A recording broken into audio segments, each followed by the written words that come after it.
Yes, ni CP Uwayezu Augustin wahamagawe n'urukiko ko agomba kwitaba kuri uyu wa mbere tariki ya 4 Mata.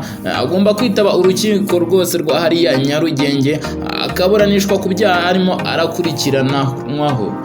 Ni Kigali Top News iba ikomeje kugenda ikugeza aho ziba ziri gucaracara hirya no hino mu myidagaduro ndetse no mu bindi bigiye bitandukanye hano mu gihugu cyacu cy'u Rwanda. Turagusheje kandi turagushimye, tukwifurije amahoro n'imigisha rwose wowe ukomeje kugenda ukurikirana Kigali Top News. Turabashimiye kuri kuno mwagiye mukomeza kugenda mutwereka. Wowe rero niba utarakanda subscribe, kanda subscribe, niryo jambo ritukura ukoze kukazogera notification ijye ukugereraho ku gihe. Wowe rero uherereye mu mujyi wa Kigali ndetse no mu zindi ntara zose z'igihugu cy'u Rwanda nk'amajyepfo, amajyaruguru, uburasirazuba ndetse n'uburengerazuba, turagushuje ndetse n'ahandi hose muri Afurika ndetse no ku isi muri rusange. Tugiye kukugezaho rero ni inkuru rwose, ni inkuru irimo iracaracara hirya no hino.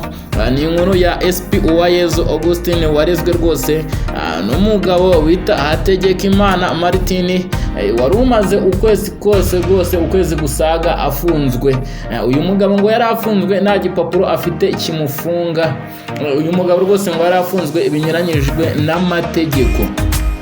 Ni nyuma yuko uyu mugabo Hategekimana Martin yafunzwe imyaka 25 aho yari akurikiranweho icyaha rwose, icyaha cya genocide cyangwa se cyo kugira uruhare muri genocide yakorewe abatutsi yabaye mu mwaka w'1994. Uyu mugabo rero Hategekimana Martin ngo yari yarakatiwe n'urukiko rwose imyaka 25 ubwo yazaga kugera nibwo gereza yari mufunze rwose. Gereza ya Rwamagana yamuhaye dosiye cyangwa se yamuhaye icyemezo kigaragaza ko arangije uburoko bwe, ko yemerewe kuba rwose yataha akajya mu baturage bisanzwe hano mu gihugu cy'u Rwanda. Uyu mugabo rero ati rwose nyuma y'iminsi mikeya SP Uwayezu Augustin yaraje aramufata amujyana kuri gereza, hanyuma rwose aramufunga. Ngo yamufunze rwose atamubwiye icyo azize. Nyuma nibwo yaje kumara ukwezi kose, amaze ukwezi kose rwose afunze. Uyu mugabo ngo byaje kumucanga, niho yaje kwegera urukiko rukuru rwa Nyarugenge atanga ikirego cye, avuga ko rwose afunzwe mu buryo bunyuranyije n'amategeko. Ibi ngibi rero ni ku tariki ya 31 rwose z'ukwa gatatu nibwo uyu mugabo yatanze ikirego cye rwose, aho yavugaga ko afunzwe binyuranyijwe n'amategeko. Ni rwose ibi ngibi byagiye bivugaho n'abatari bakeya. Urukiko rukuru rero rwa Nyarugenge rukaba rwategetse ko uyu mugabo agomba kwitaba kuri uyu wa mbere saa 3 rwose akitaba akaburanishwa. Imyanzuro y'urukiko akaba ariyo dutegereje kugeza izi saha amagingaya. Uyu mugabo rero havuzwe yuko agomba kuburanishwa ni SP Uwayezu Augustin. Hategekimana Martin rero akaba arimo araburanirwa na SP arimo araburanirwa na avoka Gatsimbanyi Pascal rwose akaba ari umunyamategeko urimo uraburanira hariya rwose Hategekimana Martin ku kirego yatanze cy'uko yafunzwe bitemewe n'amategeko agafungwa igihe kingana n'ukwezi rwose gusaga mu buryo butemewe n'amategeko. Abantu benshi rero bagiye babivugaho mu buryo butandukanye, abibaza icyaba cyarateye uyu SP Uwayezu Augustin kuba yafunga rwose agafunga Hategekimana Martin wari urangije igifungo cye cy'imyaka 25 aho yaregaga rwose kuba yaragize uruhare mu genocide yakorewe abatutsi yabaye mu mwaka w'1994. Atise ubwo yarangizaga iki gihano ni iki cyaba cyarateye uyu SP Uwayezu Augustin kuba yaramufunze igihe gisaga ukwezi rwose nta cyangombwa afite kimwemerera kumufunga.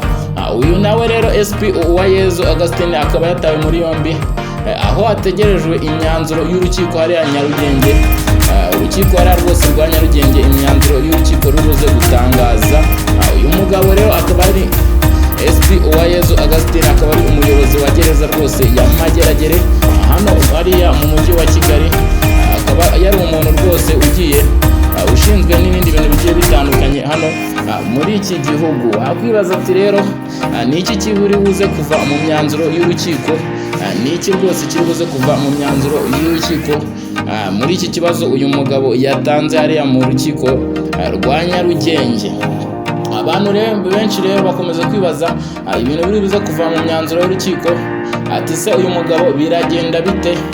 Itangazamakuru ndetse n'ibindi bitangazamakuru rwose byinshi, ibitangazamakuru byandika, ibitangazamakuru bigiye bitandukanye, amateleviziyo ndetse n'ibindi biri kugenda byibaza biti se niki kirava muri iyi myanzuro, ari nako bitegereje cyangwa se bibararikira kuza gukurikirana rwose ibyavuye muri iyi myanzuro.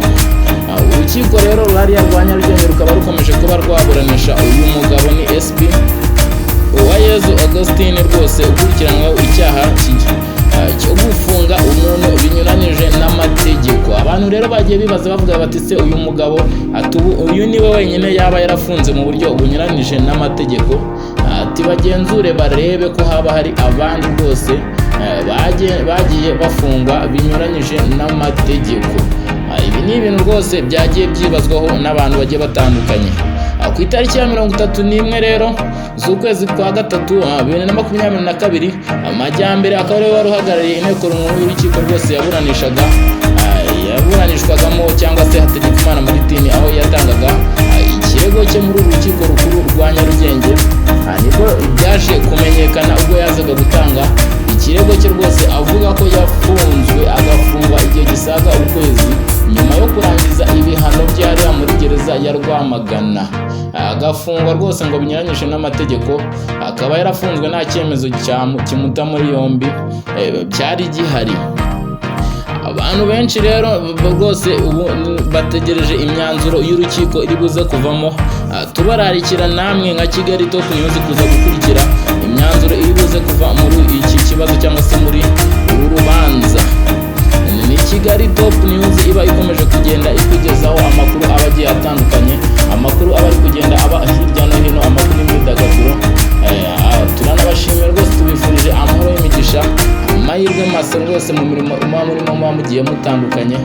Tubabwira ko tutazahema cyangwa se tutazatezuka kugenda tubagezaho ibintu byinshi biba bigiye bitandukanye mu makuru rwose aba ari kugenda acaracara tuyabagerezaho ku gihe. Wowe rero niba utarakanda subscribe, kanda subscribe ni kuri iyo buto y'umutuku, ugore kukazogera notification ijye ikugeraho ku gihe rwose, amakuru uyumve nkaho uyibereye, uyabone nkaho uhibereye. Ngayo nguko rero ibya SP rwose Uwayezu Augustin warezwe akaregwaho icyaha gikomeye cyane cyo gufunga umuntu yifashishije ububasha afite, agafunga umuntu rwose urengana nta bimenyetso cyangwa nta byangombwa bimuta muri yombi, akamufunga igihe kingana n'ukwezi. Niba rwose ukomeje kugenda ukurikirana Kigali Top News, twifurije amahirwe masa rwose, amahoro y'Imana akabana nawe mu byo ukora rwose, n'amaboko yawe bikagenda bitera imbere rwose. Ni Kigali Top News.